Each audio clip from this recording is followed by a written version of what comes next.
Bueno, creo que estamos en vivo en este momento. Bienvenidos a todos los que están esperando del otro lado.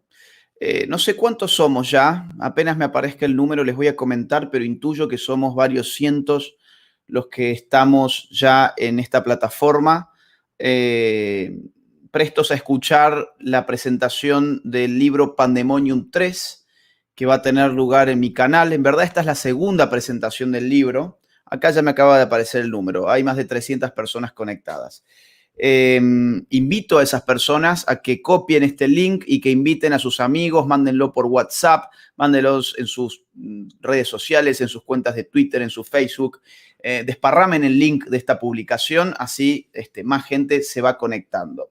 Así que bueno, bienvenidos todos. Esta es la segunda presentación del libro Pandemonium. Yo no pude estar en la primera, estaba de gira en Centroamérica, entonces me perdí la primera presentación en la cual estuvo Carlos Beltramo, Miklos Lukács, estuvo Javier Villamor, no sé si estuvo Mamela Fiallo también. Bueno, ahora ya lo vamos a conversar bien con Carlos, que es un poco el anfitrión de todo esto. Vamos entonces a presentar Pandemonium 3, la tercera tirada, el tercer tomo, no sé bien cómo llamarlo, el tercer tomo, la tercera tirada de esa iniciativa que empezó al inicio de la pandemia con Pandemonium 1 y que ya llega justamente a su tercera tirada, ¿no?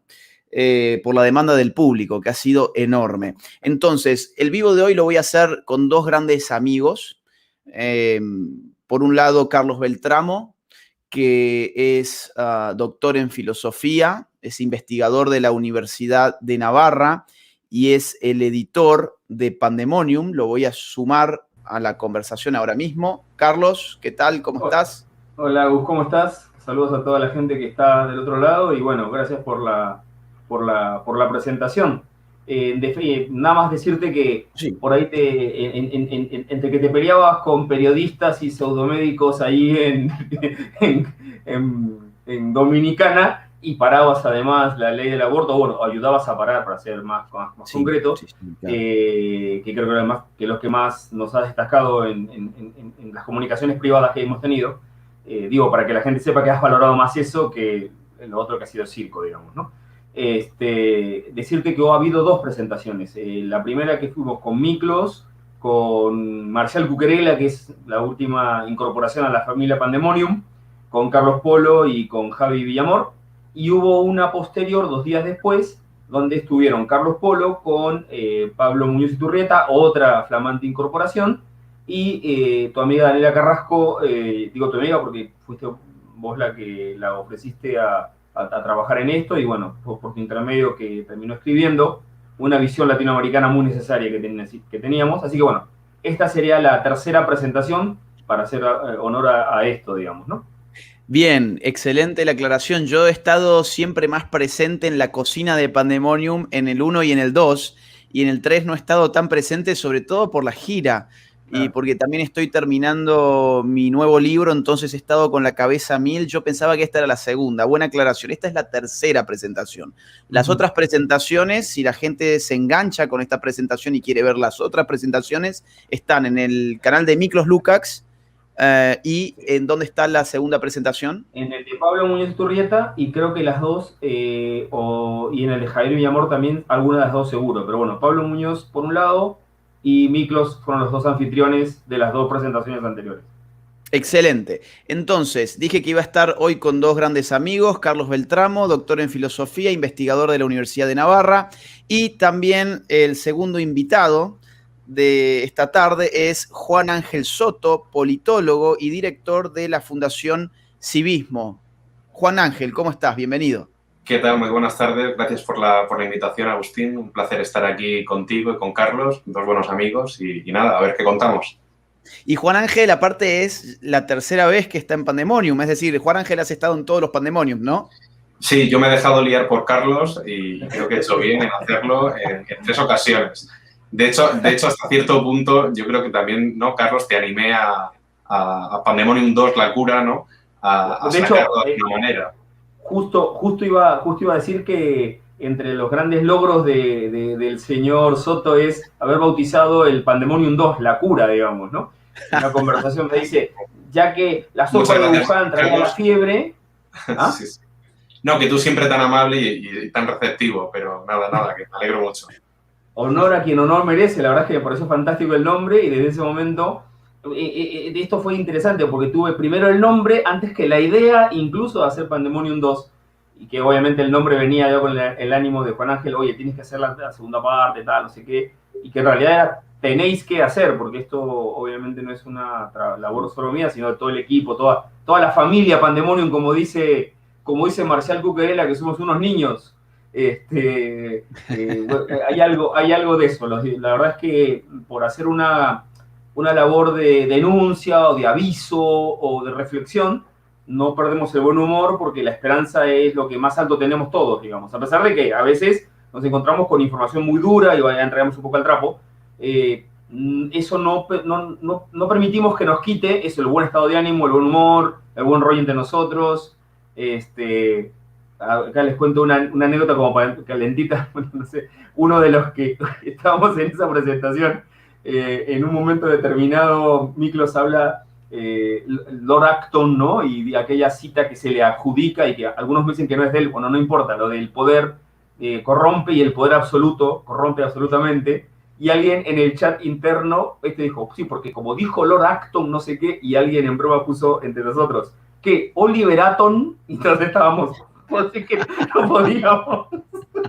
Pero bueno, es que si no tenemos esa cuota, la verdad es que, no, ¿qué hacemos aquí, digamos, ¿no? O sea, la verdad es que combinamos ambas cosas y nos sentimos muy contentos y por eso el tercero ha salido también y ya estamos cocinando el cuarto y habrá novedades para más adelante, así que Pandemonium es una cosa que ha venido para quedarse. De hecho, en la segunda presentación, en la presentación de la segunda tirada de Pandemonium también se dieron algunos bloopers que fueron bastante divertidos, pero lo vamos a dejar ahí por ahora. Voy entonces a dar algunos detalles técnicos y le paso la palabra a Carlos Beltramo, que es el editor del libro, de los 3 libros Pandemonium, para que él arranque esta presentación. Los detalles técnicos a tener en cuenta son muy simples. A ver, número 1, el libro es gratuito. He dejado el link del libro para que lo descarguen en la descripción de este video.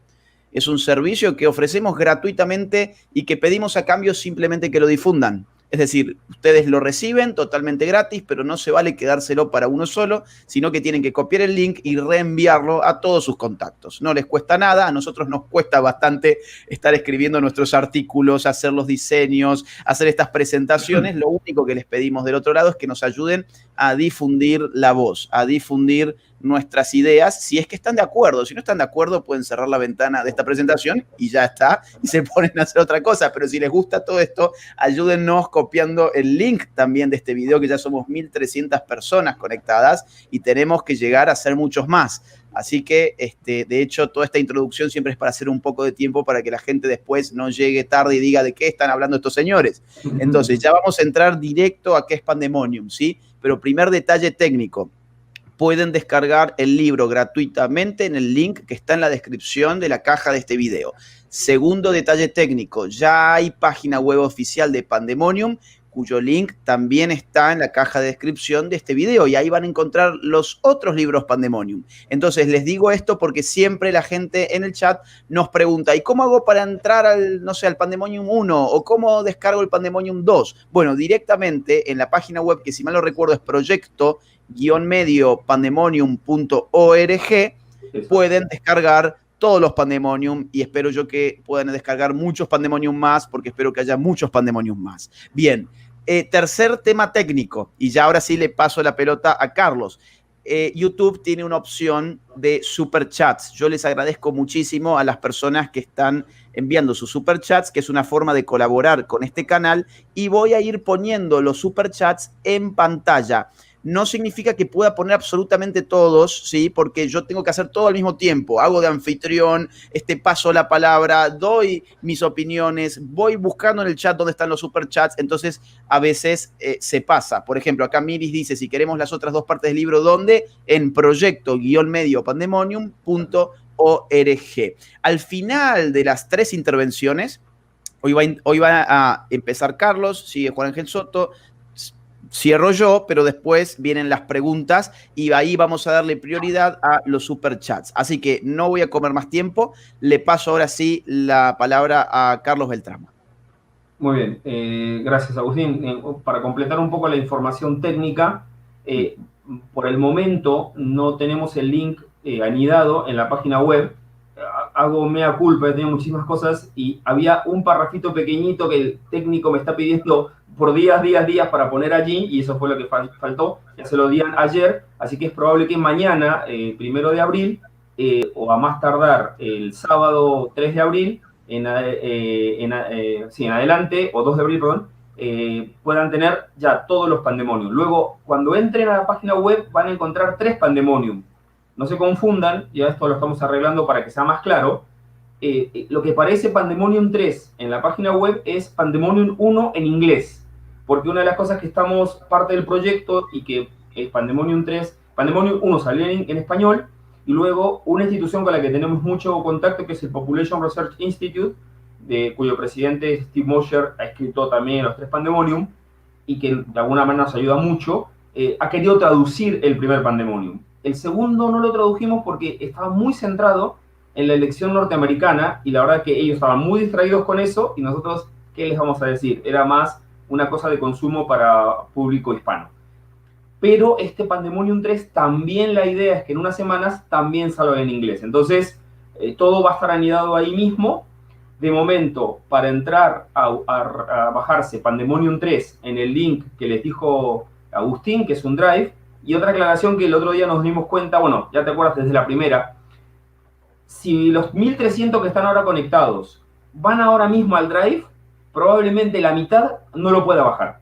Lo hemos visto, no es un problema permanente, sino que nos damos cuenta que cuando mandamos mucha gente junta, se ahoga, vamos a llamarlo así. Entonces les sugerimos que o esperen un rato, o cuando termine la presentación, dense un ratito, y así sí lo van a poder bajar. Pero por favor, no renuncien a bajarlo. Pero advertidos de que si lo hacen ahora mismo, es posible que le diga, no funciona el link, hay un problema, no lo encuentra o lo que sea. ¿Por qué? Porque es un drive, o sea, tiene la capacidad que tiene, digamos. Ya tendremos algún sistema más sofisticado cuando el Pandemonium se consolide para que esto no suceda. Pero de momento avisarlo y ya está, digamos, ¿no? Entonces, bueno, a ver, lo que me toca a mí es, de alguna manera, una presentación general, digamos, ¿no? De lo que es este Pandemonium 3.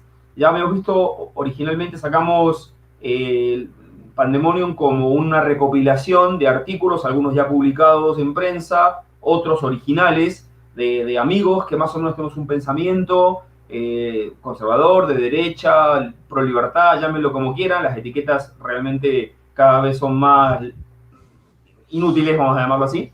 Pero bueno, ustedes me entienden.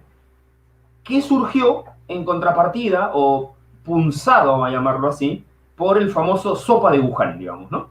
Personalmente, pues la idea surgió un poco acá conmigo, con Carlos Polo, y después con Mónica Bayón, que es mi señora, no es por endogamia, pero bueno, así es la cosa. Un poco lo que a mí me punzó fue que cuando leí Sopa de Wuhan, había una frase que me parecía extremadamente pretenciosa. Era, lo que piensan los intelectuales sobre la pandemia.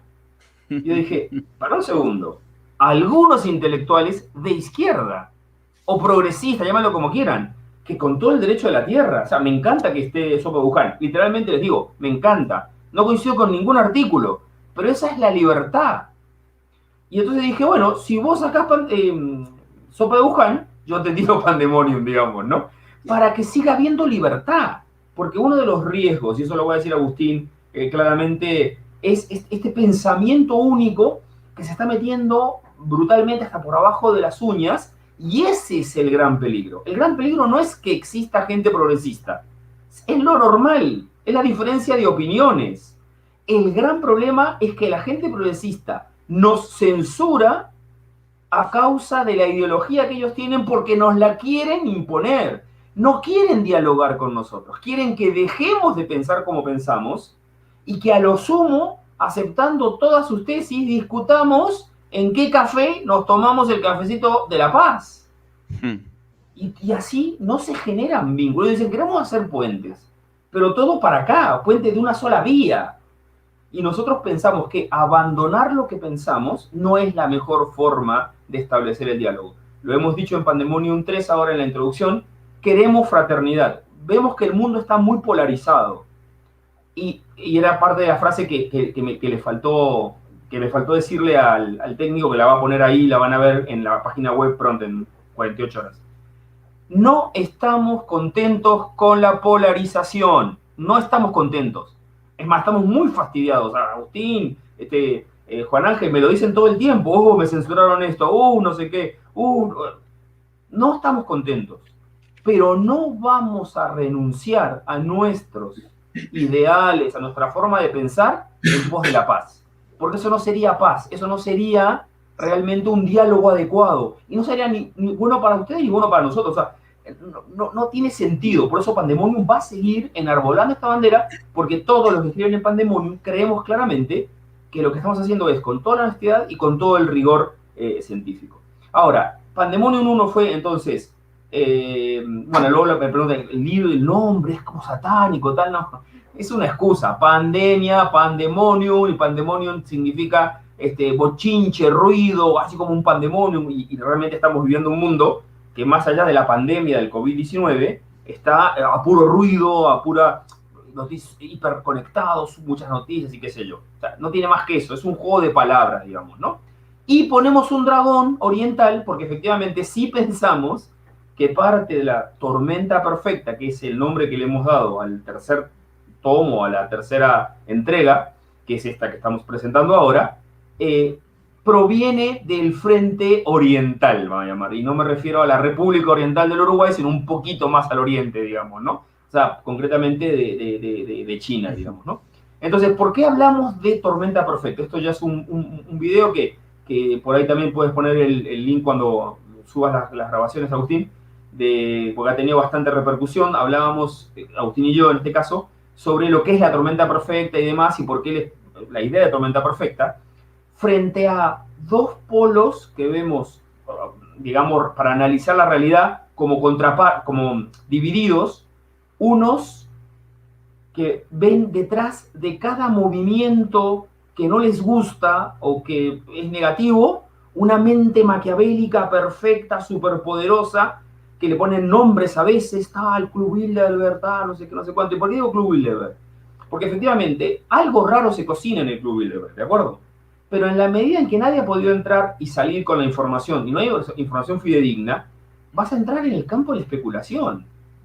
¿Y qué pasa? Hay suficiente información de este lado de la ventanilla del Club Bilderberg, o sea, pública, que la puedes encontrar en cualquier página web, que no te hace falta especular nada. Es simplemente ceñirte a lo que dice la ONU públicamente en los objetivos del milenio, del 2030, de los objetivos de desarrollo sostenible. O lo que dice el Foro de Davos en sus libros La Cuarta Revolución Industrial o El Gran Reset. O sea, ese video, o lo que dice Soros en sus páginas web de Open Society. O lo que dice Xi Jinping en Davos o en el Congreso del Partido Comunista Chino con micrófono abierto. O sea, especular, queda poco para especular. Ahora, evidentemente, entonces bueno, el decir tormenta perfecta, hacemos referencia a ese fenómeno climático donde diferentes frentes, en este caso la tormenta perfecta paradigmática fue en el año 91, donde un huracán que venía del Caribe se encuentra con un frente cálido que salía de Bermudas y chocan a su vez con un frente frío que venía de Canadá. Y se armó la tormenta perfecta de la película de George Clooney. Entonces, esto está dando mucho que hablar en el ámbito político desde que lo lanzamos en Pandemonium. Porque ¿qué significa? Significa que hay fuerzas súper desarrolladas, súper poderosas, con una agenda, por lo general, antihumanística, antihumana, ¿cómo decirlo? Contraria a lo trascendente, contraria a la libertad, ¿de acuerdo? Pero de diferente origen. Entonces, yo acá hice como un recuento de esto, como para un ejemplo, en esta semana, ¿ok? Van la OMS a China a tratar de ver de dónde nació el virus. Y fíjate lo que saqué de uno de los periódicos que hace el análisis de la visita. Dice, Los expertos afirman que no estudiaron la posibilidad del acto deliberado de dejar escapar un virus de este tipo. No lo estudiaron. No estudiaron la posibilidad de que China se hayan vuelto todos locos y este virus sea fabricado en un laboratorio y puesto a circular a propósito. No lo estudiaron, lo reconocen que no lo estudiaron, estamos locos. Y que consideran extremadamente improbable la hipótesis de un derrame accidental del virus desde el laboratorio. Y se han centrado en tratar de encontrar algo que no encuentran, que es un animal de vector intermedio. O sea, me presentan dos cosas. Por un lado, no encuentro el animal que sostengo a capa y espada de que es el culpable, no lo encuentro, pero créeme que existe, ya lo encontraré. Y por otro lado, no voy a investigar a ver si me mandaron el virus a propósito. Es rarísimo, o sea, me explico, es rarísimo. No hace falta especular mucho, es muy extraño. Es el laboratorio de guerra química más grande de Oriente. O sea, no te vas a poner a pensar que tal vez o sea, un serio analista pone todas las posibilidades sobre la mesa y busca hasta las más insólitas para descartarlas.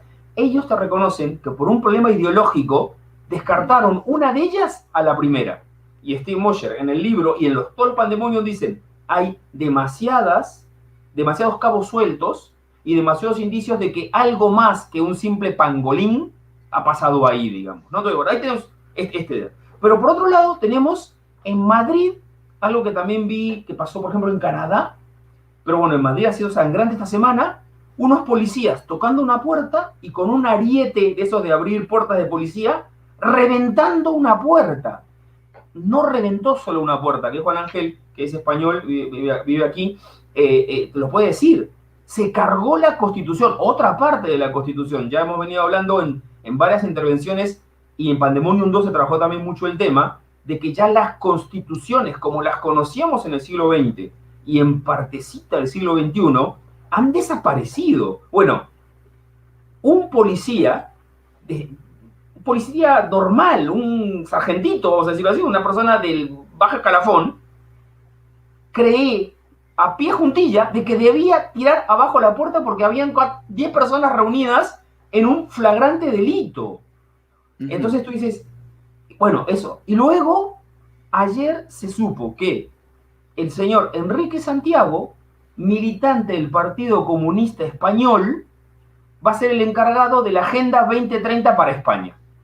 Entonces tú dices, bueno, a ver, ¿qué tiene que ver la OMS investigando China? Por un lado, ¿no? Por ahí. El policía X tirando abajo una puerta. Y el gobierno español nombrando a un comunista en la Agenda 2030. Es de locos pensar que está todo coordinado. Que hay una mente diciendo, bueno, a ver, tú vas a ir y escribir este informe para eximir a los chinos, tú vas a tirar abajo la puerta y tú vas a nombrar al comunista. Es de locos pensar eso. Pero efectivamente, si vas sumando, son todos puntos de estos frentes de tormenta, el frente chino, el frente, vamos a decir, ideológico popular, al punto que un simple policía normal cree que es normal violar el domicilio ajeno sin flagrante delito. O sea, un retroceso de derechos. O que es normal poner a un comunista que declara ser admirador de Lenin el coordinador de la Agenda 2030. Entonces, no hablamos de conspiraciones, pero también estamos en contra del otro extremo que cree que no está pasando nada. que es el nuevo tiempo, la nueva época. No hay que hablar de desafíos, perdón, no hay que hablar de amenazas, hay que hablar de desafíos, hay que poner, o sea, lo que ustedes quieran. Efectivamente, acá hay un problema antropológico y lo decimos en Pandemonium. Una tormenta se forma cuando hay un sistema de baja presión y el sistema de alta presión trata de llenarlo. El vacío que está trayendo esas fuerzas enormes, violentas, es la falta de trascendencia, la falta de Dios, la falta de humanismo trascendente, la falta de respeto a la persona humana, ya sea religiosidad cristiana, musulmana, buena, judía, lo que sea, gente honesta, y está llenándose por estos tipos en este frente de tormenta. La gran ventaja de esto es que nos permite entender un proceso poliédrico. Ya Juan Ángel nos va a hablar de lo que es el Gran Reset como uno de las herramientas para hacer esto. Agustín nos va a comentar sobre cómo esto se refleja en una nueva forma de hacer participación en redes sociales que él llama la dictadura perfecta, internet y qué sé yo. Y entonces ahí nos damos cuenta que esta nueva mirada nos permite entender todo eso. ¿Y saben qué también nos va a permitir en el futuro? Entender cómo dentro de esas agendas se pueden empezar a pelear. Porque ahora, si pensamos que es una superconfabulación, no deberían pelearse. Bill Gates, Soros, Xi Jinping o Biden. Pero les aseguro que en cuanto pase el frente de tormenta y vengan otros intereses, van a empezar a pelearse. ¿Por qué? Porque todos están buscando cuotas de poder. Entonces, en función de eso es como la gran introducción que tenemos. Hemos introducido esto de la tormenta perfecta y a la gente le está gustando. ¿Por qué? Porque no es ni tan oscuro como la conspiranoia, ni tan ingenuo como simplemente un cambio de época. Que lo es un cambio de época. Pero hay muchos intereses y hay que estar prevenidos. Y ahí está todo el desarrollo del libro. Entonces el libro se divide en 3 partes. La primera parte está muy centrada en lo que es el Gran Reset. Ahí escribe Juan Ángel. Hay 4 o 5 artículos de diferente enfoque para ver el Gran Reset, que ya como habíamos dicho con Agustín la otra vez, es en realidad el gran reformateo, ¿ok? Es querer borrón y cuenta nueva, el adanismo, todo se creó a partir de ahora, y lo importante, está escrito en términos económicos, pero son, en el fondo, términos culturales. Y tenemos el Gran Reset como la propuesta privada, ¿ok? De empresas, y su contraparte que es, la Agenda 2030, que es como la parte pública, pero que al final están súper coordinados. Luego tenemos un repaso de cómo sigue el tema de la pandemia, y ahí tenemos lo de Steve Mosher, tenemos lo de Mamela Fiallo que tú comentabas por ahí, que es muy interesante, simplemente lo dejo picando para que lo lean, es dato mata relato, ¿estamos seguros? Porque efectivamente estamos en la época de hacer política con el corazón, y entonces, evidentemente, si es así, el relato no es matado por el dato. Y lo que tenemos que hacer como conservadores, como derecha, como gente pro libertad, es generar buenos relatos, digamos, ¿no? Y un análisis concienzudo de esto. También analizamos, ya en la tercera parte vamos más a lo local, y tenemos análisis sobre la nueva era de Biden, el efecto de Black Lives Matter, tenemos lo que decíamos de Daniela Carrasco, lo que próximamente será en Chile, si es que lo hacen, porque ahora están pensando que no lo van a hacer, que es las reformas constitucionales, que pensamos que para nosotros va a ser una forma de no solamente entrar en la nueva época, sino que además consolidar todo un proyecto que es curiosamente parecido entre Chile, un poco Perú, un poco Colombia, Estados Unidos, pasó también en parte en España con los independentismos, etc. Entonces hay mucha tela que cortar, mucho para analizar. También, Pablo Muñoz Iturrieta decíamos que nos estaba ayudando con algo con el tema de la identidad de género.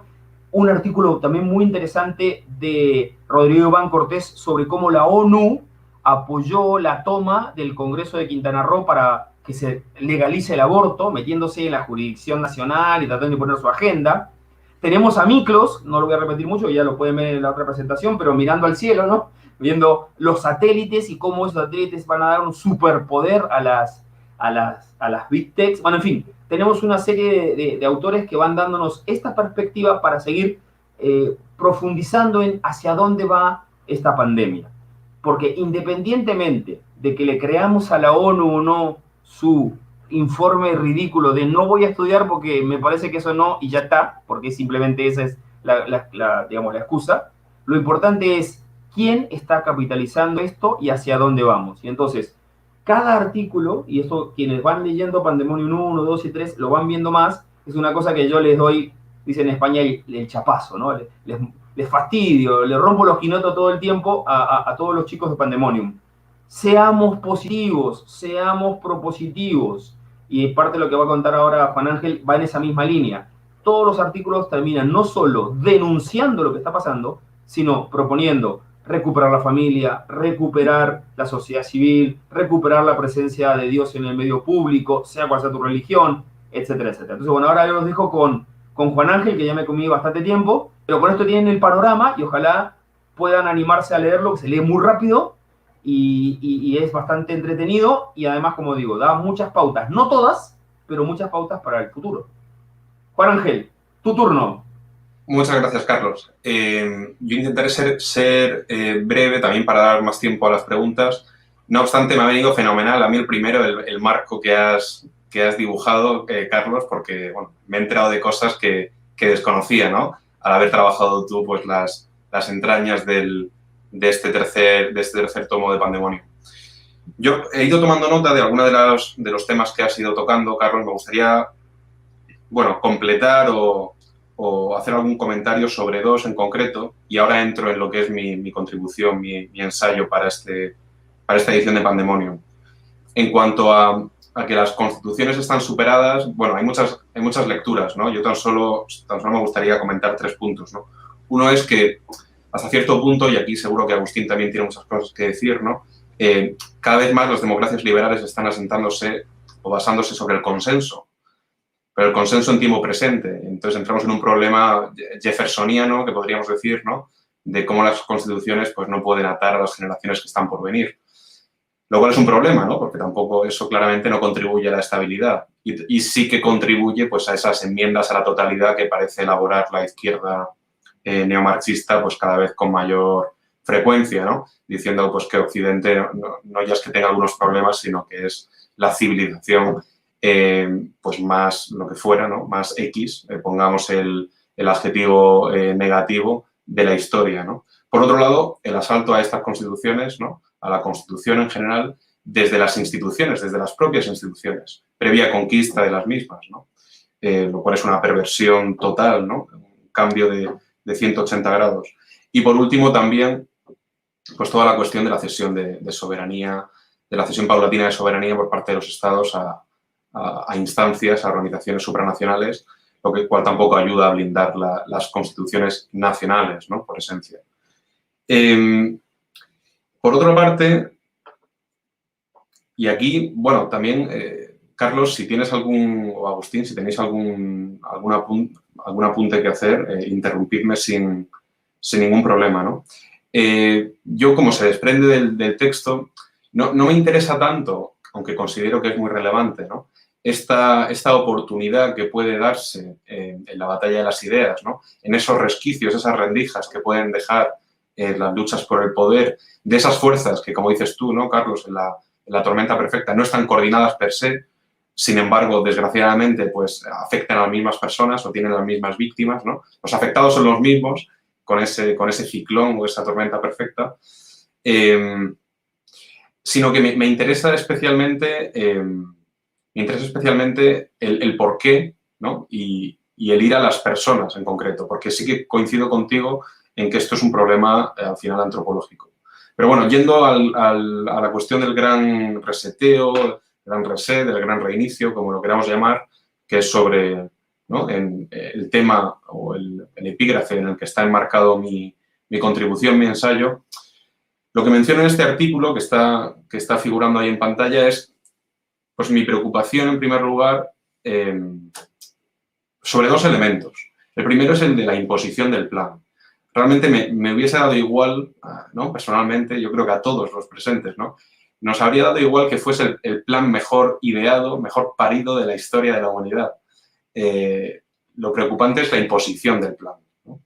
Máxime cuando carece de legitimación. Podemos llamarlo legitimación democrática, si queremos. Bueno, yo no le pondría ningún apellido. Carece de legitimación. Sea, por supuesto, sea de una organización privada como es el Foro Económico Mundial, ¿no? El Foro de Davos, que es el caso del gran reseteo como tal. O sea su vertiente, como tú muy bien has señalado, Carlos, pública, ¿no? De la Agenda 2030 de la ONU. Ninguna de las dos tiene la legitimidad suficiente como para ser impuesta, si es que hay algo que goza de dicha legitimidad. En general no me gusta que me digan lo que tengo que hacer, ¿no? Bueno, ¿qué le voy a hacer? Me gusta ser libre. Entonces, creo que hay un problema de fondo y es que al margen de cuál sea la valoración que podamos hacer sobre el plan, debemos hacer una cierta enmienda al mismo por su carácter de imposición, ¿no? Y el segundo elemento que a mí me preocupa mucho es el del carácter salvífico, mesiánico, redentor del plan. No es un plan, o sea, el plan no está estructurado, por así decirlo, gran reseteo, la Agenda 2030, es todo lo mismo, no está estructurado en el sentido de, o no está articulado de una forma propositiva o vengo a resolver este problema, sino es vengo a resolver todos los problemas. Vengo a salvarte, ¿no? A redimirte. Si lo primero es preocupante, ¿no? Que nos lo impongan, lo segundo ya debe hacernos saltar todas las alarmas, ¿no? Me parece a mí. Estos son los dos principales puntos que a mí me preocupan, ¿no? También, y con esto me voy a retrotraer un poco a la que fue mi primera contribución en Pandemonium 1, yo hablaba de que la pandemia había puesto de manifiesto un fenómeno que yo llamaba dos razas de una misma especie. Y es que ante un mismo problema había dos respuestas, o parecía que había dos respuestas, pero que en definitiva eran las mismas, o eran la misma, mejor dicho, y me explico. Ante lo grave de la pandemia, los denominados globalistas decían, nacionalistas, lo vamos a llamar así, esto es no es muy ortodoxo, pero vamos a llamar nacionalistas a los defensores del Estado-Nación, ¿vale? Vamos a hacer esa ficción sin ser demasiado rigurosos. Estos decían, ¿veis? Las entidades supranacionales, la OMS, entre otras, ¿no? No son capaces de articular una respuesta global a una amenaza global. Ergo, ¿no? Volvamos al Estado-Nación, ¿no? Ese que ponía soy ciudadano del mundo en su perfil de Twitter, volvía corriendo con el rabo entre las piernas a su país, ¿no? Para que la Seguridad Social se hiciera cargo de él en caso de que enfermase gravemente. Exactamente lo mismo decían los denominados globalistas. ¿Veis? Las organizaciones supranacionales son incapaces de articular respuestas globales a amenazas globales, pero la respuesta, ¿no? La coletilla final era radicalmente opuesta. No era más Estado-Nación, sino que era redoblemos la apuesta. Redoblemos la apuesta porque no son capaces de articular esta respuesta, ¿no? Entonces, redoblemos la apuesta en el sentido de mayor dotación de recursos, mayor dotación o cesión de soberanía. Sin embargo, y por eso digo que son dos razas de una misma especie, al final la respuesta es más Estado o más de lo público, ¿no? Y menos de libertad, sea a nivel micro o a nivel Estado o a nivel, pues, organización supranacional. Los afectados, como dices, Carlos, ¿no? En la tormenta perfecta son los mismos, somos nosotros, las personas, ¿no? El pueblo llano, podríamos decir. Y es en esto, ¿no? Porque, claro, el plan ya no apela tampoco a las naciones, ¿no? Va directamente a las personas, ¿no? Es en esto lo que he querido centrar mi ensayo, ¿no? La contribución en este tercer libro del proyecto Pandemonium. Quizá también un poco cansado de lo que hago profesionalmente. Entonces, profesionalmente me dedico a la lucha de las ideas, ¿no? Desde un think tank, pero sin embargo, y cada vez más, pues creo firmemente en que, aunque ese es un campo de batalla en el que hay que estar, en el que hemos de estar, y los aquí presentes estamos, quizá Agustín, ¿no? Con mucha mayor intensidad que el resto, desde luego es una intensidad inalcanzable por el resto de los mortales, pero como digo, aunque hay que estar, antes de llegar a él hay que pasar por otro de corte interior, ¿no? Que es lo que yo defiendo en el ensayo. Entonces, al final yo creo que esto va de contribuir a la regeneración de una sociedad virtuosa, ¿no? En un sentido estoico o en un sentido más cristiano, ¿no? La virtud también como un medio, ¿no? Para algo bueno, con mayúsculas, y no como un fin. Al final, sin ella, la batalla de las ideas yo creo que no es relevante. Es decir, incluso la victoria sería efímera, porque carece de pilares sólidos, ¿no? Entonces, es por esta degeneración, ¿no? Moral, y por esta pérdida de ciudadanos virtuosos, ¿no? Por lo que perdimos Occidente en primer lugar, ¿no? Entonces, ¿qué nos hace pensar que sin eso vamos a recuperarlo? Y si lo recuperamos, ¿qué nos hace pensar que vamos a mantenerlo en el medio y largo plazo, ¿no? Entonces, esto es un poco también, lo menciono en el ensayo, nos preocupamos mucho, y a eso va también el gran reseteo y demás, ¿no? En vivir largas vidas, pero como decía Séneca, tenemos que preocuparnos por vivir buenas vidas, ¿no? O vidas nobles, como diría él. Y lo mismo decía Lewis, C.S. Lewis, ¿no? Y lo mencionaba también en mi ensayo. Y es que estamos obsesionados con salvar Occidente, pero si no nos preocupamos de nosotros mismos, ¿no? Él se refería a las virtudes teologales, pero lo mismo podríamos aplicar a las cardinales, ¿no? Que nos hace pensar que ni vamos a salvar Occidente ni a nosotros mismos, diría él, ¿no? En una clave más más teológica. Y esto es algo que, por otra parte, lo estamos viendo con mayor intensidad, me parece, en los últimos años, realmente, ¿no? Antes incluso de la pandemia. Tenemos gente que nos anima a ordenar primero nuestra habitación y luego ya, si eso, nos encargamos de salvar el mundo, ¿no? Pero ¿qué nos hace pensar que vamos a salvar el mundo si no somos capaces de ser, pues, buenos maridos, buenos padres, buenos profesionales? Entonces, quizá hay que empezar por ahí, ¿no? Siendo la mejor versión de nosotros mismos o esforzándonos por serlo. Y esforzándonos porque la gente de nuestro entorno también lo sea, ¿no? De esta manera, a Occidente no hay que salvarlo. Occidente se salva en impersonal, ¿no? No hace falta que venga tampoco un mesías por nuestra parte, o varios, ¿no? Esta red intelectual del lado oscuro que escribe en Pandemonium. No haríamos falta, ¿no? No haríamos falta nosotros.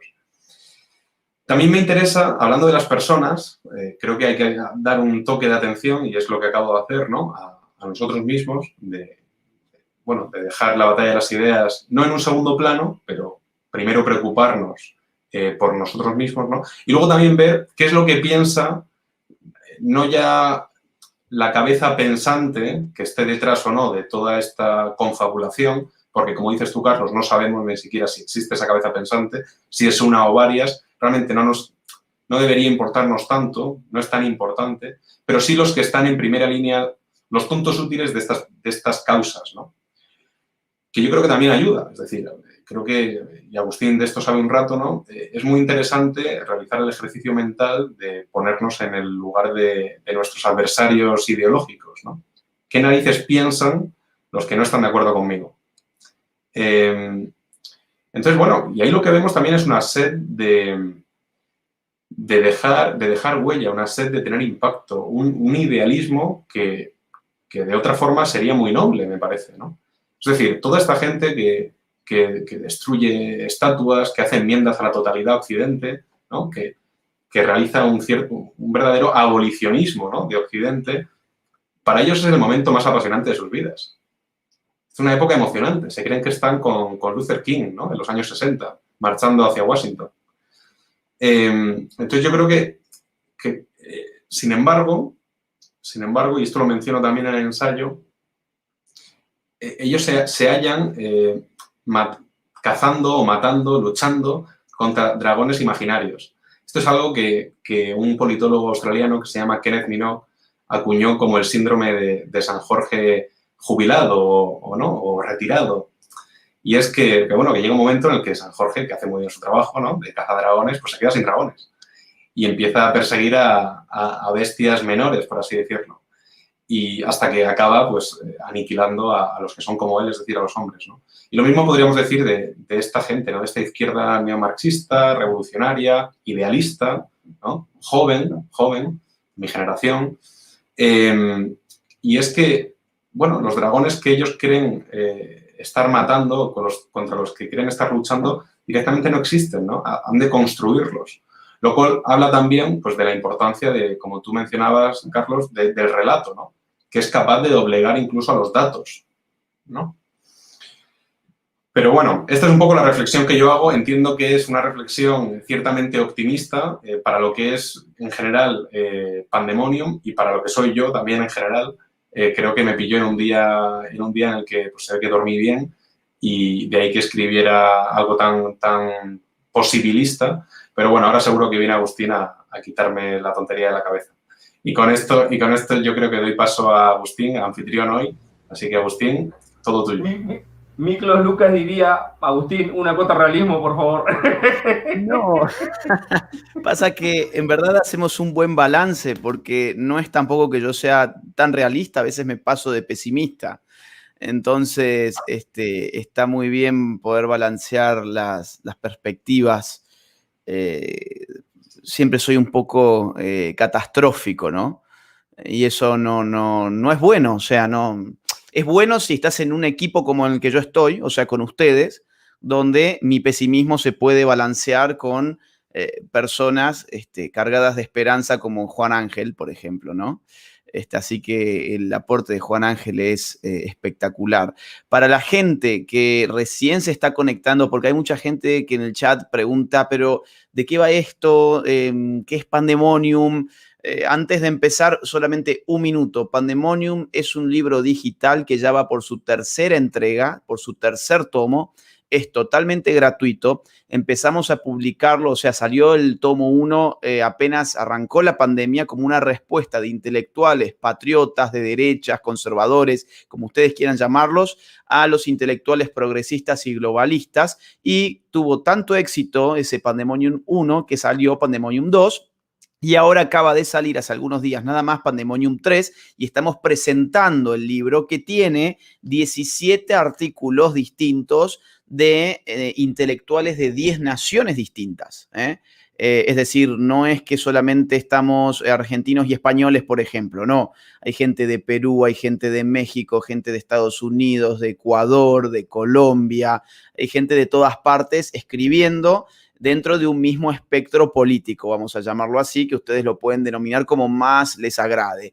Derecha, patriotas, conservadores, como les guste, ¿sí? Entonces, hoy estamos hablando sobre puntualmente 3 escritos de Pandemonium, que es, por un lado, la introducción que hace Carlos Beltramo, que es el editor, el artículo de Juan Ángel Soto, que acaba de comentarlo, y ahora voy a comentar el mío. Si están interesados en los otros artículos, hay presentaciones de los otros artículos en las otras presentaciones que ya han tenido lugar de Pandemonium 3, que la pueden encontrar en el canal de Pablo Muñoz Iturrieta y en el canal de Miklos Lukács, ¿ok?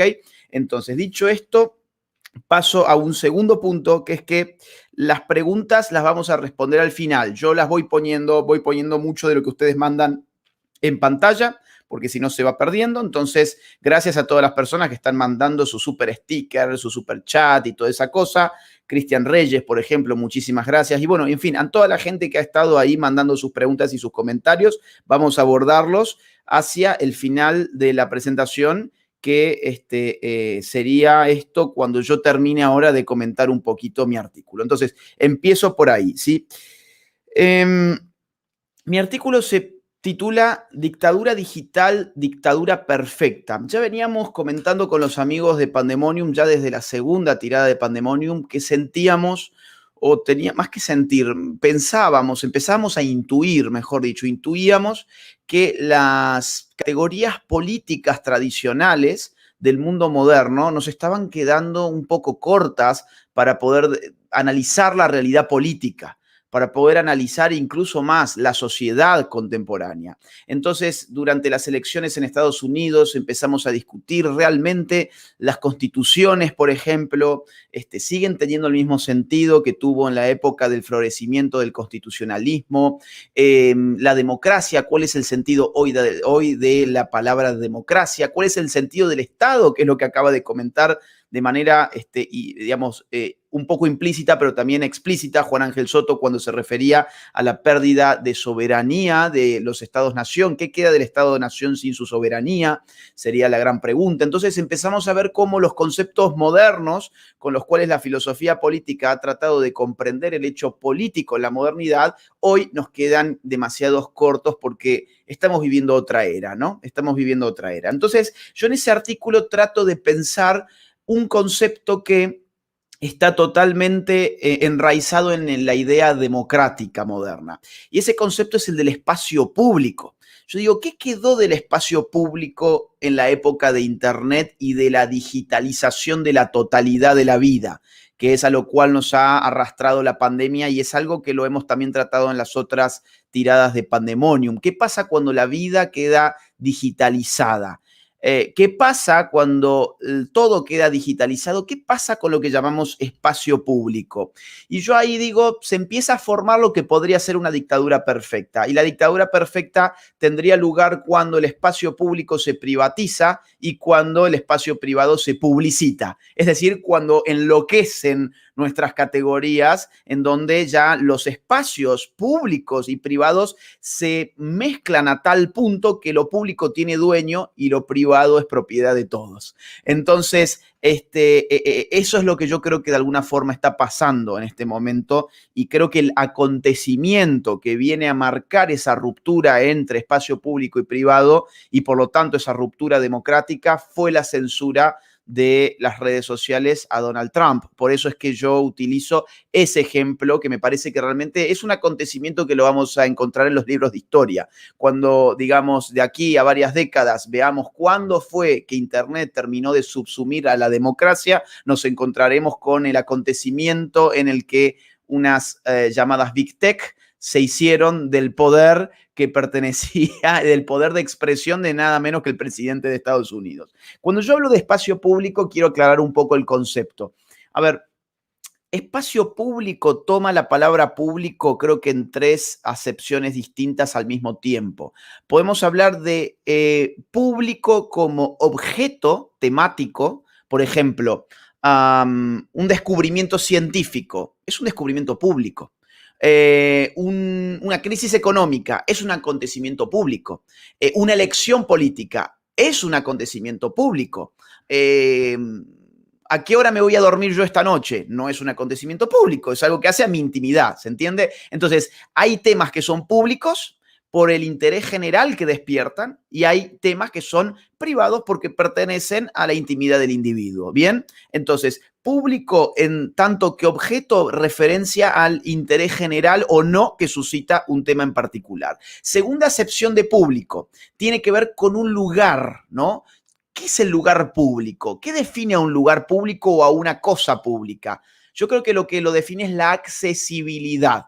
Algo es público cuando es accesible a todos. Por eso decimos, bueno, el parque es público o la plaza pública. ¿Por qué es pública la plaza? Bueno, porque todos podemos ingresar y allí nadie te va a cobrar por ingresar porque no tiene dueño. Estamos todos allí. Incluso esta idea de público como lugar accesible por todos a veces se traslada a los servicios. Bueno, el agua es pública. Bueno, ¿verdad? A ver, tiene un costo el agua, pero decimos que es pública porque el Estado ha determinado que que todos tenemos acceso, que hay un acceso universal al agua pública, vamos a decirlo así. Pero además público, esta es la tercera acepción, es un sujeto. Es decir, público viene del latín publicus, que a su vez viene de populicus, que es lo que pertenece al populus. Y el populus, fíjense ustedes, lo que a nosotros nos remite al pueblo. De hecho, en latín había 2 palabras para hablar de pueblo. El populus, que era el conjunto de los habitantes, digamos, sin distinción, y el plebs, ¿no? Plebs, de plebeyos. Cuando hoy hablamos del pueblo como los de abajo, estamos pensando en términos de plebs, ¿no? Cuando se dice, por ejemplo, en Argentina, el peronismo articuló al pueblo. Bueno, se está refiriendo, articuló a un sector socioeconómico específico que vinculado con las clases bajas y medias bajas. Ok, eso incluso nos remite a la palabra plebs, pero populus es el pueblo como la totalidad de la comunidad, independientemente de sexo, clase, etcétera, edad, etcétera, etcétera. Entonces, ¿qué es el público? ¿Qué es el público como sujeto? Pues somos todos, ¿no? Somos todos, porque viene del populus, somos todos. Entonces, estos 3 sentidos de público están en la idea del espacio público. Yo creo que el espacio público, en definitiva, es el espacio en el cual nos encontramos los miembros del público para poder debatir los temas que son públicos. No vamos a debatir en el espacio público a qué hora me voy a acostar yo esta noche y vamos a generar un consenso o qué voy a comer hoy qué voy a cenar. Bueno, eso es un asunto privado, nadie va a ir a discutir a la plaza pública eso. En cambio, el público se reúne en la plaza pública para discutir temas públicos. Ahí ven bien las 3 acepciones, el público, ¿en dónde? En el espacio público para discutir temas públicos. ¿Qué pasó con Internet? Es la gran pregunta entonces. ¿Qué pasó con estos 3 sentidos de público en la era de Internet? Todo cambia, todo cambia.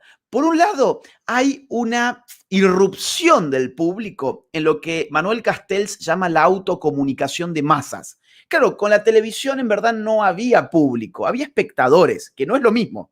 El espectador está allí mirando y hace zapping, pero no interfiere en la comunicación. No hay un ida y vuelta, no hay un feedback. El espectador está fragmentado, nunca puede generar un nosotros. Es él, su sillón y su lata de cerveza, como habrán visto, no sé, en Homero Simpson. Bueno, ese es el telespectador, ¿no? El televidente. Ahora, el público ingresó a Internet definitivamente cuando se le permitió al público feedback. Entonces, el público ahora tenía voz. Podía chatear, podía publicar, podía subir imágenes, podía subir videos, podía ser vivos como estamos haciendo ahora, podía publicar libros como hemos hecho con Pandemonium. Es decir, en Internet ha habido digamos, una ampliación impresionante de las dimensiones del público y esto hace de Internet una fuerza democrática.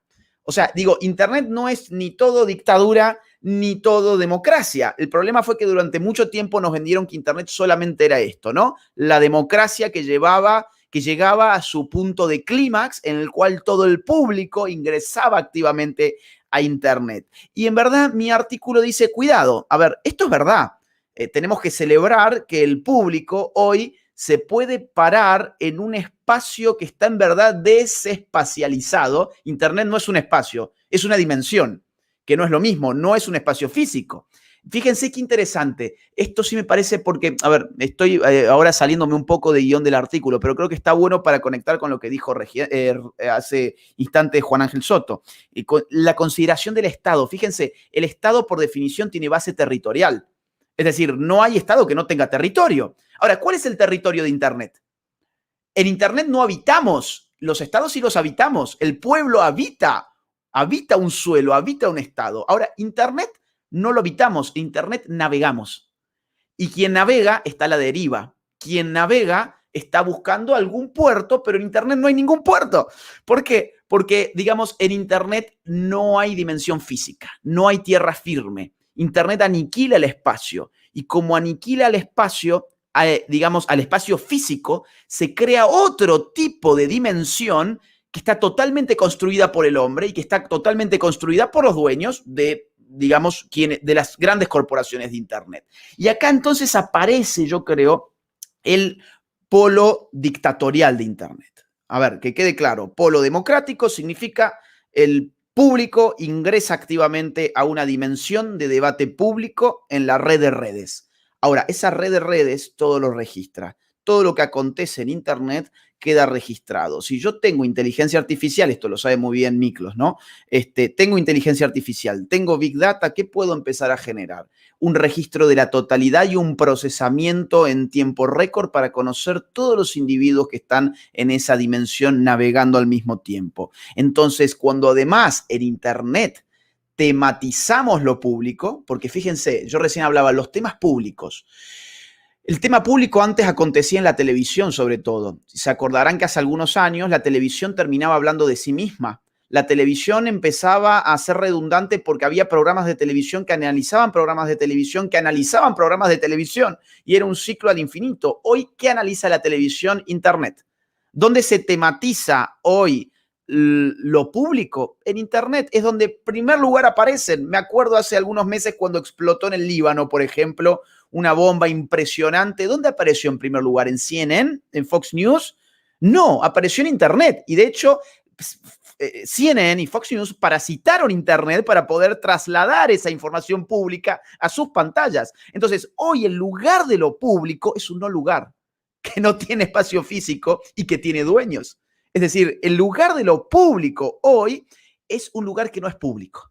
Y ese es el problema. Es un lugar que tiene gente que lo puede controlar y puede decir, yo admito en este espacio público tu voz, yo no admito en este espacio público tu voz. O tu voz me gusta mucho, así que quiero que hables y yo puedo registrar todo eso y después eso lo puedo vender a gobiernos, lo puedo vender a empresas y el sistema se vuelve hacker de alguna forma, ¿no? Es decir, el hacker, ¿quién es el hacker? El hacker se supone que es el sujeto que se escabulle en tu información privada para llevarla a un terreno público, ¿no? Eso es el hacker. Digo, hoy el sistema no es hacker. Es decir, el hacker es parte del sistema hoy, en el sentido de que hoy de nuestra información no solamente puede parasitar un gobierno, parasitan ONGs, parasitan compañías, parasitan vendedores online, parasitan empresas de marketing, parasitan empresas de Big Data. Entonces, ese es el fenómeno contrario. O sea, privatizamos el espacio público, porque el espacio público se da en una dimensión no física que tiene dueños, y publicitamos lo privado.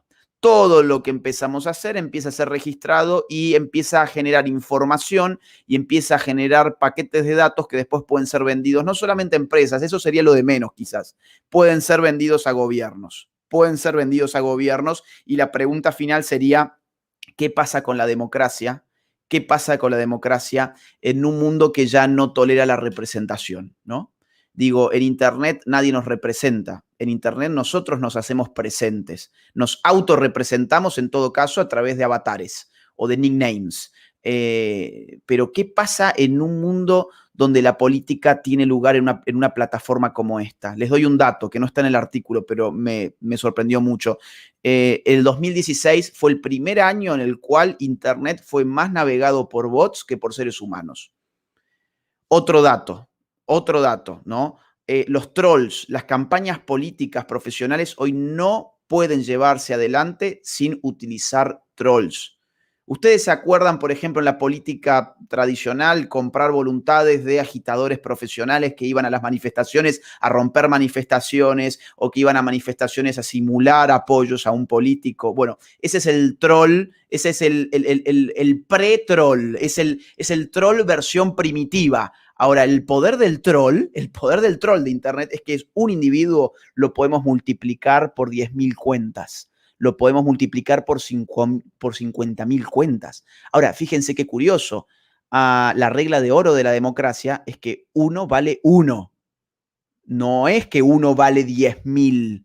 Entonces, en Internet, ¿no estará dándose también una lucha entre bots y trolls que quieren ser el demos? ¿Y el demos en dónde ha quedado entonces? ¿En dónde ha quedado el demos en Internet? Entonces, fíjense, bueno, son algunas reflexiones que arrojo acá al aire porque creo que vienen a cuento de lo que estamos sufriendo en Internet, que es la censura, que es, digamos, el acaparamiento sistemático de los datos, la utilización política y comercial de nuestros datos, y sobre todo la censura. Cierro entonces con una cuestión, estas ideas dispersas que he arrojado un poco. Cierro con un poquito de esperanza, voy a ser antinatural. Yo creo que la censura es una buena señal. Y esto no lo digo, digamos, como para tratar de sacar algo de esperanza, siempre lo he creído. Cuando a mí me censuran, creo que lo que uno tiene que hacer cuando lo censuran es sacarle jugo a la censura. Y el tiro le sale por la culata al censor. Voy a dar un ejemplo que está en mi artículo. A ver, Donald Trump, cuando fue censurado, su popularidad en un día creció 5 puntos. En un día, ¿sí? ¿Y qué pasó con el censor? O sea, Twitter, por ejemplo. Sus acciones se desplomaron. Se desplomaron. Lo que a mí me dio miedo y que creo que marca el límite del análisis economicista liberal es que Twitter no rectificó su autoritarismo. Claro, un liberal que se basa solamente en lo económico, ¿qué diría? Bueno, no, si todas las personas dejan Twitter o si hay un éxodo masivo de personas de Twitter, entonces eso va a repercutir sobre las acciones de Twitter. Por lo tanto, Twitter va a tener que abrirse a la libertad nuevamente. Bueno, no pasó. Cayeron las acciones de Twitter. Y lo que pasó al día siguiente, ¿saben qué fue? Un video del dueño de Twitter diciendo que Donald Trump era la punta del iceberg y que había que empezar a arrasar con todo lo que estaba por debajo, que eran páginas de Internet, que eran páginas de Facebook, que eran páginas de Twitter, que eran cuentas de conservadores, que había que empezar a arrasar con eso, a pesar de que la bolsa se le cayó, creo que en términos históricos. Entonces, esos análisis... Sí. Ahí yo quiero meter una pica hacia adelante, claro.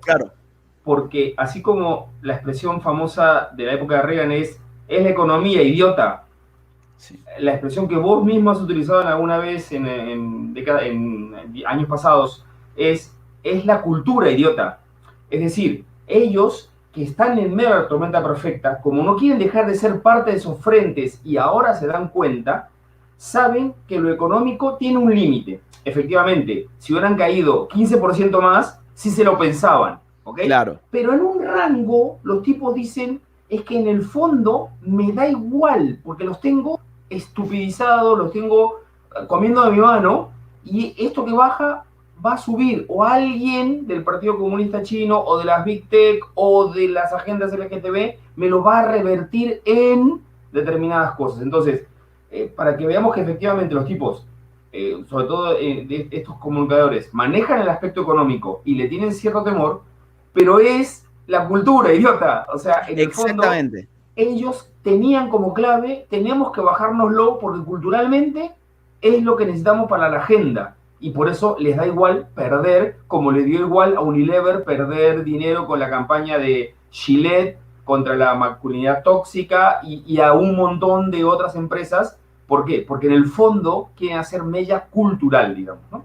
Y como le da lo mismo a Nestlé perder uno de sus productos típicos, besito de negra, beso de negrita, un producto fabuloso que se vende en Colombia sobre todo y que, como dice Negrita, Nestlé, por más de que era un producto que se vendía muchísimo, decidió retirarlo. O por ejemplo su helado Eskimo Pie, también como tenía un componente racial y así con un montón de otras marcas. Entonces es muy bueno lo que dice Carlos. Obviamente hay una franja, estas empresas no van a ir a la quiebra por mantener su relato, pero sí están dispuestas a perder una cantidad considerable de dinero por mantener su relato ideológico. Entonces, solamente pensar que la fuerza del mercado con rangos razonables va a poder modificar el rumbo ideológico, a mí me parece que la evidencia ya ha mostrado que no es así. Y llevar a estas empresas a la quiebra, yo creo que debe ser bastante, bastante difícil, además por el poder oligopólico que tienen, ¿no? Claro. Fíjate, Parler, que podía haberse levantado como una competencia, fue destruido en segundos por Apple, Google y Amazon en 24 horas. Entonces, voy a cerrar, así ya pasamos con las preguntas. Creo que la censura es una buena señal. ¿Por qué? Porque el poder que castiga, que reprime, que azota, es precisamente el poder débil.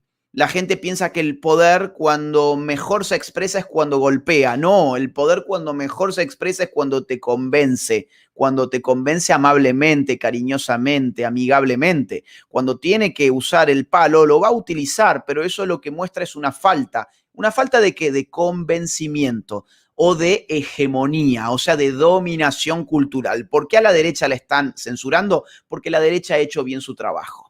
Y la derecha, lamentablemente, no tiene ninguna propiedad en los medios de comunicación tradicionales ni en las redes sociales, por lo tanto está indefensa frente a todo esto y nos van bajando todas las cuentas. Pero eso no debe opacar el hecho de que cuando te censuran es porque estás haciendo las cosas muy bien. Si te han censurado, levántate del piso, armate de nuevo una cuenta, todos lo hemos hecho, empezá de nuevo y la gente te va a empezar a seguir por 2, por 3 y por 4 porque a la gente no le gusta la censura. Y cuando la gente dice, a este tipo lo censuraron, lo que piensa a continuación es, ¿y por qué lo censuraron? Voy a ver qué dice porque por algo será que lo censuraron. Entonces, la censura es una buena señal. ¿Y qué hacer frente a las redes sociales? Cierro con esto. Miren, hubo mucha gente que dijo, no, lo que hay que hacer es exiliarse. Habría que apagar incluso el mundo online. A ver, eso es imposible. Es imposible porque ya estamos en una instancia en la cual el mundo offline es una función del mundo online y no al revés. O sea, fíjense qué interesante eso. O sea, si hoy apagamos el mundo online, apagamos por añadidura nuestro mundo offline. Está la interdependencia. Díganme, ¿qué hacemos con las cuentas bancarias? ¿Qué hacemos con el sistema de pagos? ¿Qué hacemos con los sistemas de cobranza? ¿Qué hacemos con los registros digitales de los ciudadanos? ¿Qué hacemos con la burocracia estatal? ¿Qué hacemos con nuestros trabajos? ¿Qué hacemos con las comunicaciones? No hay forma de detener esta máquina. Es decir, ustedes pueden pensar, vamos a detener la máquina y vamos a hacer como esas películas donde metemos una bomba en la fuente del poder. No se puede, queridos amigos. Eso es parte de Hollywood. Acá si hacemos eso, destruimos nuestro mundo offline, porque nuestro mundo offline es un retoño de ese mundo online hoy en día. Carlos, ¿querías decir algo? Sí, solo pensar que sin semáforos estamos muertos. Y no es muy complicado, ¿eh? O sea, claro. Y imagínate, y los vuelos y se empiezan a caer por todos lados. Bueno, Entonces, a ver, la opción de decir yo apago, hay que apagar internet, no, a ver, esa solución es utópica, no va. Segunda solución, bueno, hay que, uno como individuo debe aislarse de internet. Es una opción poco realista también, muy poco realista, porque internet hoy se usa para todo, pero supongamos que uno como individuo se pudiera aislar de internet, pues entonces yo creo que sería bastante egoísta. Voy a hacer un juicio moral. Creo que sería bastante egoísta en un tiempo en el cual tenemos que dar esta batalla cultural, prescindir de la única herramienta que tenemos y de la cual podemos aprovechar su polo democrático, como expliqué antes, decir yo me salgo de acá y ustedes mueran en el intento, y bueno, creo que no sería una solución patriota justamente. Y la tercera opción que mucha gente ha dicho por internet, y ya con esta cierro, es, no hay que aislarse de internet, pero hay que dejar las redes sociales tradicionales y hay que meterse en otras redes sociales. Vamos todos, no sé, a Signal, vamos todos a Gab, vamos todos a Parler o a la que arme Donald Trump. Y yo creo que eso tampoco es una opción. Eso nos va a terminar haciendo hablar entre amigos y las batallas culturales se dan hacia el público indeciso, hacia el público indiferente. Traerlos a nuestra causa es lo que debemos hacer, pero para eso necesitamos estar en las plataformas masivas, donde hay público heterogéneo, donde no están todos los que piensan igual, porque si no nos terminamos haciendo palmaditas en el hombro uno a otro y no terminamos creciendo nuestra lucha jamás. Entonces, ¿qué hacer? Manténganse en las redes sociales tradicionales, cuídense obviamente de la censura. Si lo censuran, aprovechen la censura como puedan para sacarle rédito político y cultural, y además sí empiecen a hacerse cuentas en las redes sociales alternativas, Gab, Parler, y me han dicho que viene una nueva red social que va a ser la de Donald Trump. Así que bueno, eso es básicamente lo que yo quería comentar. Yo agregaría una cosa más, Agustín, que últimamente lo he estado pensando y ejecutando, y espero no comerme más de un minuto en esto. Háganse amigos de gente comunista, a lo mejor no el súper radical, que ya te tiene tasado, imposible, pero mira, yo tengo varios vecinos que son militantes del Partido Socialista y tal, y que a veces hay debate político. ¿Esto qué implica? Que en un primer momento yo voy a guardar mis ideas para escuchar, ¿ok? Pero voy a empezar a entender el pensamiento que mueve a estas personas a votarlo a Pedro Sánchez. O sea, claro, porque el hecho de que Pedro Sánchez tiene 30% de votos y yo tengo que entender por qué lo está votando. Entonces, dejar de tratar de convencerlo a la primera, escuchar, aguantar un montón de cosas que no te gustan, sobre todo para conectar con la persona, porque finalmente vamos a ganar esto persona a persona de amistad. Pero segundo, para saber qué mentalidad hay.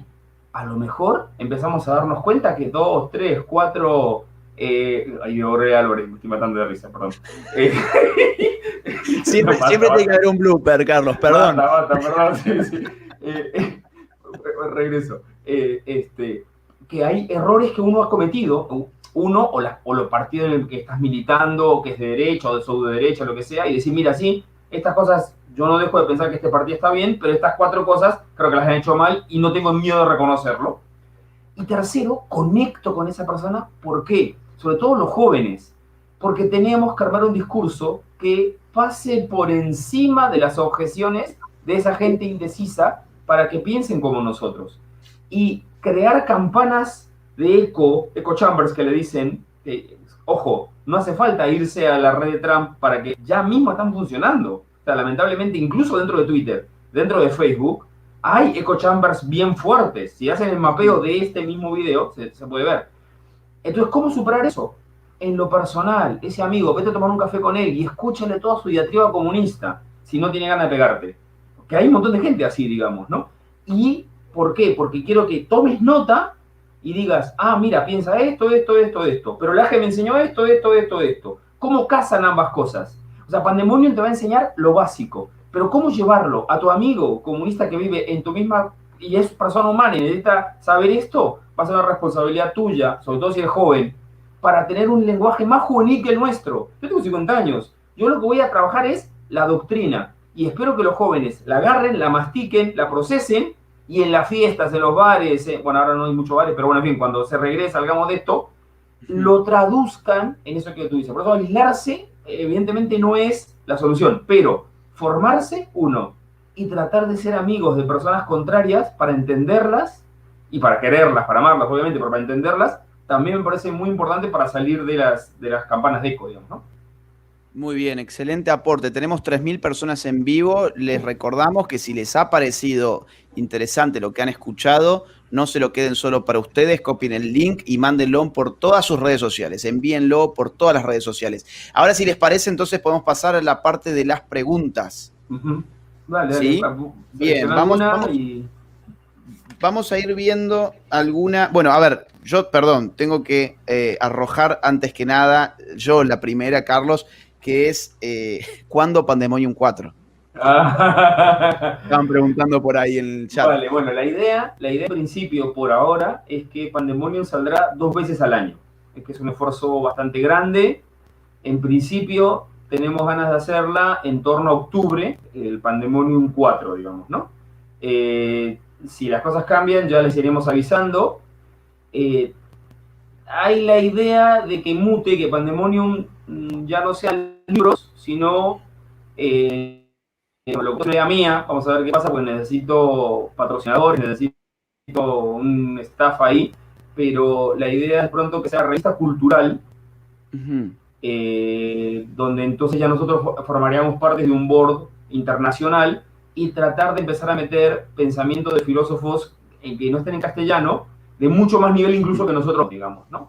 O sea, tengo un muy ambicioso, porque hay mucho pensador de derecha que no se conoce en América Latina, por ejemplo, que no se conoce en español, y que podríamos ser un buen nexo para aterrizar esas ideas y para que nuestra gente diga, mira, no estamos en esta batalla, y qué sé yo. Queremos meterle, por ejemplo, ya ven que en Pandemonium 3 tenemos un excelente comentario de García sobre... de Nahum García, que es muy bueno, sobre de Handyman, de los cuentos de la criada, de cómo Hollywood, metido en una serie de televisión, te clava la cabeza. Entonces, sí, por ejemplo, quisiera invitar a él para que haya una sección sobre series de televisión, donde Pandemonium siempre encuentres el comentario sobre una serie de televisión destripada, digamos, ¿no? El de West Wing, o esta, o lo que sea, digamos, ¿no? Perdón que te interrumpa, sí, pero eso va justo anillo al dedo para esta pregunta, que me la hacen a mí, pero es para vos. Dice que si pueden contar algo de la reseña que al final hay en Pandemonium 3, porque esto también es algo innovador del libro, ¿no? Eso es, también es otra sección que queremos poner, es que nosotros les vamos a recomendar con reseña. Entonces, Legutko es un pensador actualmente diputado, ya tengo el contacto con él y esperemos que él publique en Pandemonium 4, ese es uno de nuestros objetivos. Entonces, él era un pensador comunista polaco que tuvo la siguiente desazón, para que se hagan una idea. Dice, nosotros fuimos siempre los contrarios al comunismo en Polonia. Bueno, del otro lado del muro de Berlín. Cuando cayó el muro, pensábamos que Occidente nos recibiría mismo ejército vencedor, habría besos y abrazos y tal. Y nos dimos cuenta que la intelectualidad, sobre todo francesa, española, parte norteamericana, era más amiga de los comunistas reciclados que habían perdido que nosotros. Estábamos asombradísimos. Y eso evidenciaba que efectivamente del otro lado del muro había gente tan comunista como de este lado, solo que con otras tácticas. Y entonces dice, esos son los demonios de la democracia. Es un libro que yo mismo estoy leyendo, es fantástico porque efectivamente desnuda en primera persona, como decía un amigo mío, no es de los que desayuna con cornflakes y lechita caliente, este la sufrió como flaco y dice, la pueden perder por estos demonios que están metidos ahí. Bien, acá hay otra persona. Sí, dale. Sí. No, a ver si ustedes están al tanto, yo no. ¿Qué saben del ciberataque Polygon 2021? No, habrá que preguntarle a Miklos, ese es otro canal. Bien. Otra. Me encantaría compartirlo con mis hijos, pero ellos leen mejor en inglés. ¿Habrá versión en inglés? Sí, esperemos que sí. Ya tenemos la mitad de los artículos traducidos. Como ahora todo es muy a pulmón, pues una de las cosas, si pasamos a hacer revistas culturales, porque vamos a tener fondos y esto va a estar, y que hay la idea de sacarlo en inglés, en francés, en italiano, y algún amigo me dice que lo saquemos en chino. Esperemos que en 3 semanas, más o menos, hará la versión en inglés, pero te puedes ya descargar Pandemonium 1 en la página web www.proyecto-mediopandemonium.org, ahí figura, es en azul, y bueno, lo puedes descargar. Y cuando esté lo otro, ya estará también ahí en la página. Acá están reclamando a Juan Ángel.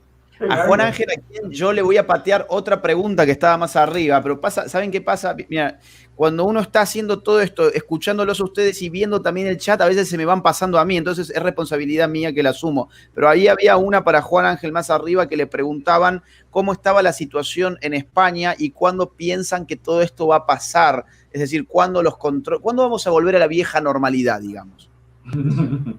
Difícil, sí, ¿eh? O sea, la respuesta corta es nunca. La respuesta corta es nunca. Esto está aquí para quedarse, ¿no? O muchas de las cosas que estamos viviendo están aquí para quedarse. Y luego la situación, como podréis comprender, con un gobierno de coalición de socialistas y comunistas, pues no es la más idílica. En cuanto ya que me dicen que hable, me voy a tomar un par de minutos, si os parece bien, sí, comentando algunos de los temas que habéis tocado los dos, ¿no?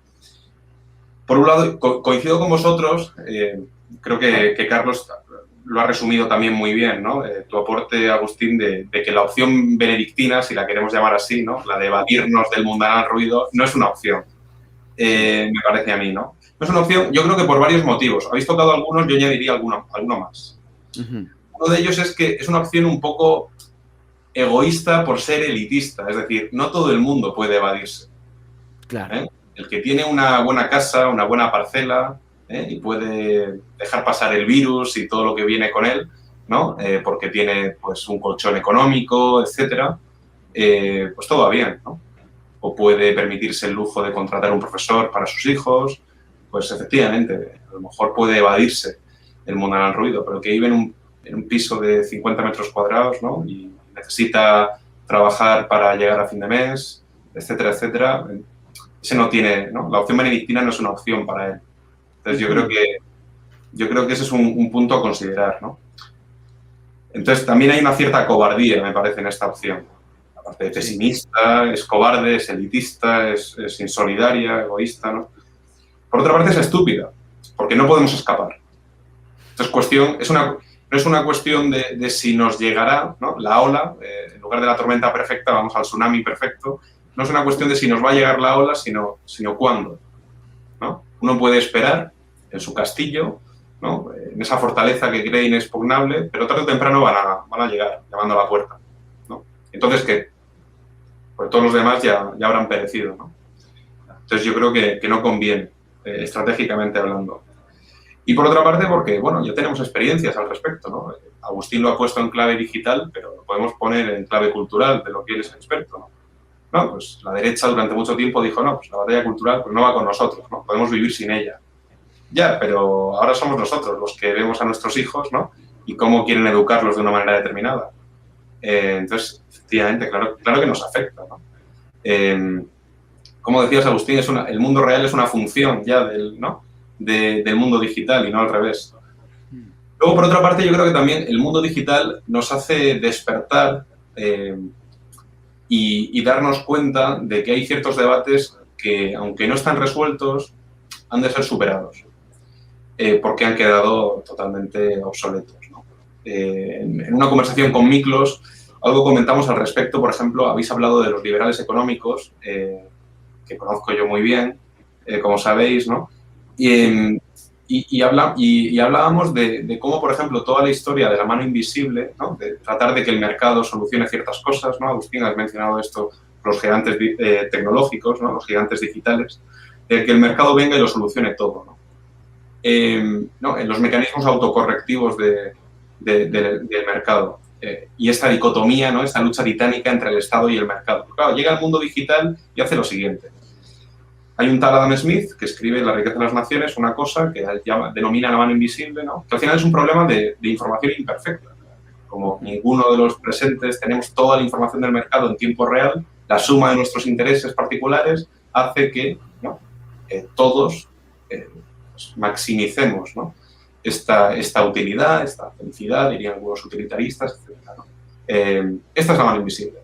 ¿Qué pasa? Que viene una cosa que se llama inteligencia artificial, que es capaz, no ya potencialmente, a día de hoy, de tener toda la información del mercado actualizada en tiempo presente.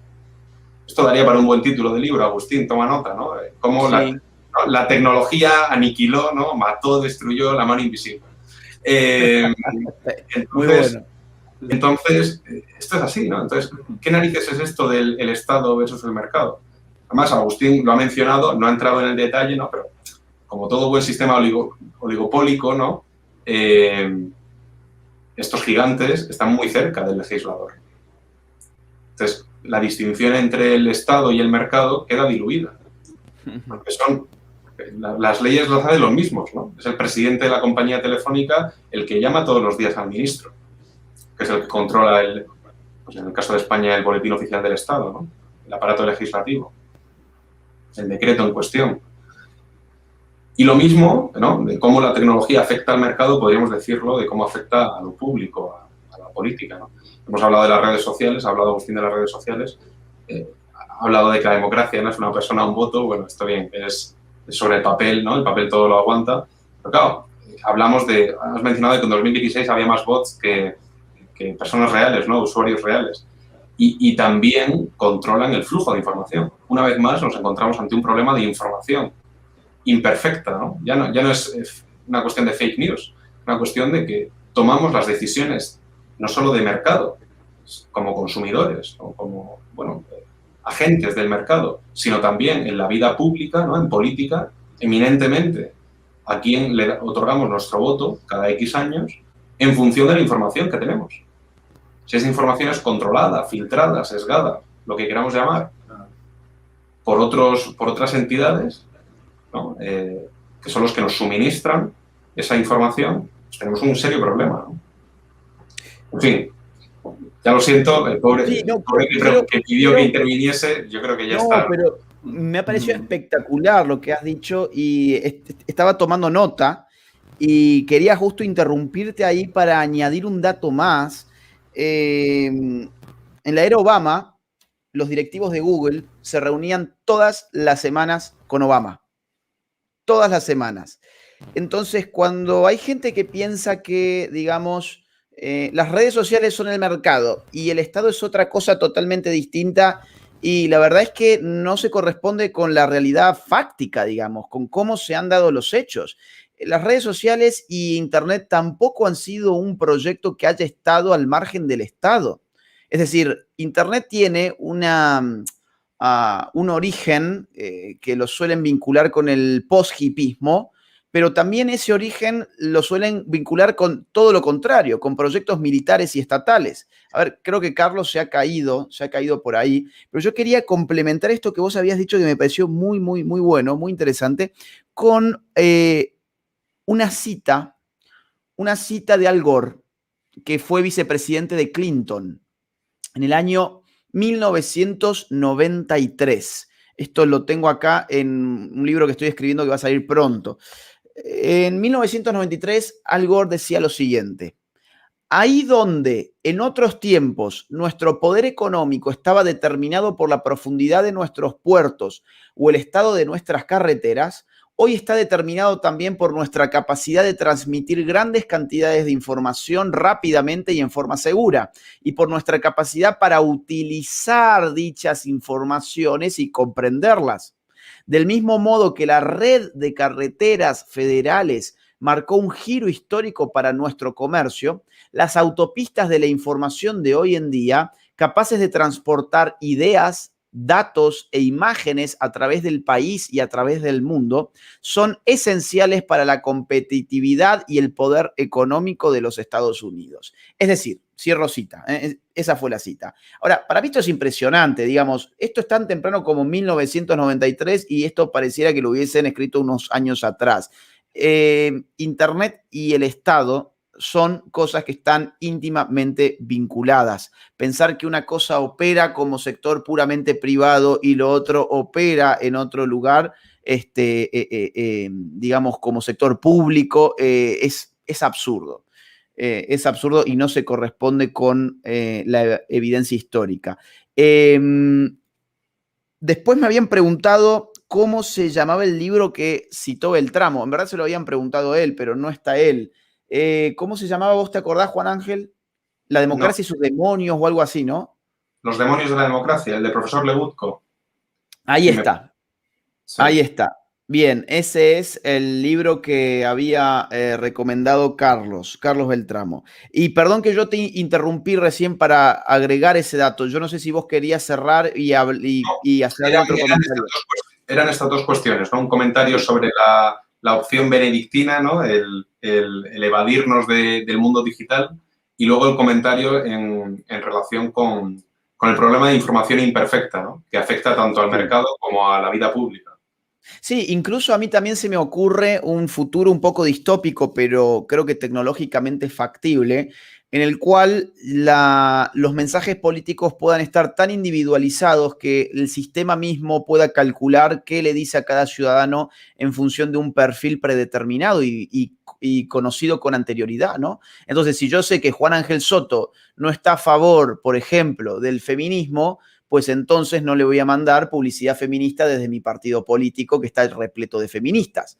Entonces Juan Ángel Soto va a ir a votar pensando que está votando a un partido que no tiene agenda feminista, pero en verdad él fue individualizado como sujeto de una información política por un sistema que lo conocía previamente. Entonces, por eso es que, digamos, en el marco de la economía, la información hoy puede ser ordenada probablemente por la tecnología, y en el marco de la política también puede ser ordenada. Entonces, eso puede acabar con... Yo creo que la capacidad real, o sea, la capacidad técnica del mundo distópico que has descrito existe, ¿no? Sí. Es cuestión de ver si se implementa y a qué escala, ¿no? Pero yo creo que eso ya existe, ¿no? El control de los flujos de información en función de nuestro interlocutor, sí existe. O sea, en marketing ya se hace, ¿no? Es decir, dime qué necesitas, dime qué necesitas y yo te lo doy, ¿no? Yo te lo mando de una forma u otra en función del cliente que tenga delante. Así es, y lo que promete el marketing político a los políticos que lo contratan es precisamente eso. Byung-Chul Han lo cita en 2 de sus libros a una empresa de Big Data, que su eslogan es: le ofrecemos una visión 360 grados de sus clientes, pero también la utilizan políticos. Entonces el ciudadano también, como categoría de filosofía política, ha muerto, ¿no? Ha sido reemplazada por el cliente. Lo que hay hoy es clientes para políticos y no potenciales votantes, porque al cliente se le tiene que ofrecer lo que la empresa piensa que el cliente está buscando, y por eso se puede individualizar el mensaje. Y en la política, si se puede ir individualizando progresivamente el mensaje, entonces la mentira va a terminar siendo la regla. Acá nos dicen si van a sacar los libros en físico. Yo no sé, ¿vos tenés alguna información, Juan Ángel? No la tengo, se la podemos retransmitir al hacedor. A Carlos, que acaba, mira, justo entró justo acabas de entrar, Carlos, porque estaban preguntando si vamos a sacar en físico los libros, y vos sos el jefe del pelotón, sos el general, el comandante supremo, el que sabe esas cosas. A ver ¿Me escuchás? No sé, yo me tengo con la conexión. Ahora estoy hablando con mi móvil y los escucho entrecortados.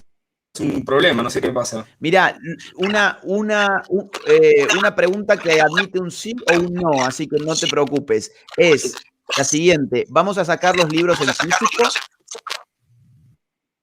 Sí, lo vamos a sacar en físico. Va a ser una edición, ya, la idea es de Agustín. Nosotros tenemos esa idea desde antes. De hecho, yo empecé a meterlos en Amazon cuando empezábamos con Pandemonium 1, pero eran tantas cosas que había que hacer que lo dejé ahí y debe estar pendiente todavía. Entonces la idea va a ser sacarlos pronto. Incluso una cosa es, le voy a pedir a cada uno de los que escriben que me haga una firma digital, y va a tener como cosa especial que cada tomo va a venir con la firma de cada uno de los susodichos escritores. Digamos, no van a haber cositas ahí. Entonces sí, pero la idea sí es que esté en físico pronto. Bien. Y además también hay gente que tiene la idea de hacer audiolibros también, digamos, ¿no? Tipo podcast, que nos sirvan para poder de alguna manera que la gente los escuche en el auto o lo que sea, digamos, ¿no? Perfecto, excelente. Bueno, amigos, lo tenemos que ir cortando acá porque ya vamos 1 hora y media. Y aparte ya hay algunos problemas de conexión. Así que agradecemos mucho. Tengo retorno tuyo, Carlos. Tengo retorno de tu computadora. A ver, creo que se cayó justo Carlos. Bueno, vamos a dar la despedida entonces. Juan Ángel, te agradezco muchísimo. Les recomiendo especialmente a la gente que lean el artículo de Juan Ángel Soto, que es muy, muy bueno y es esperanzador porque además te deja tarea, ¿no? O sea, te deja tareas y ahí yo veía entre los comentarios. ¿Sí?